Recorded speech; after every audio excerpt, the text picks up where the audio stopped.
هراس از اشتراک در مراسم جنازه در روسیه سبب شده این مراسم آنلاین برگزار شود.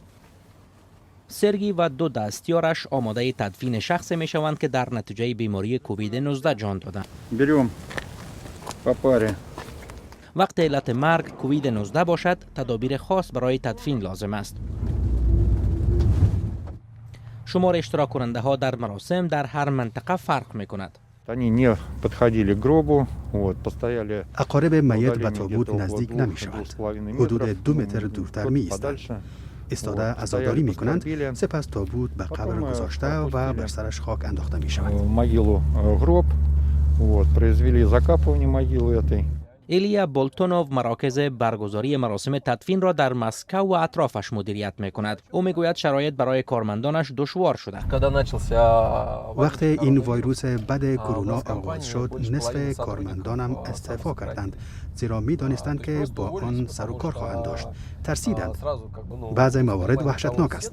جسد را مثل اینکه وضعیت عادی باشد به ما تسلیم می دهند. چگونه می توانیم با آن برخورد کنیم؟ وضعیت آشفته است. То есть как с ним работать там? Сейчас на самом деле творится хаос.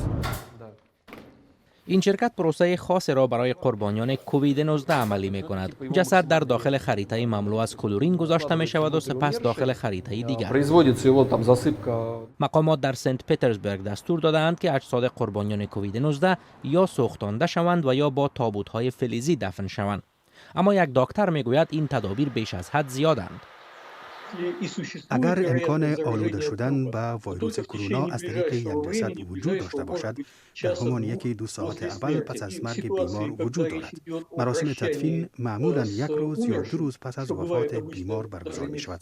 پس ظاهرا خطر مبتلا شدن به کرونا از طریق جسد وجود ندارد. شماری از مراکز برگزاری مراسم تدفین به اقارب میت زمینه اشتراک در مراسم را از طریق اینترنت فراهم می سازند. اگر کسی به مراسم نمی آید، از راه دور می تواند مراسم را شاهد باشد.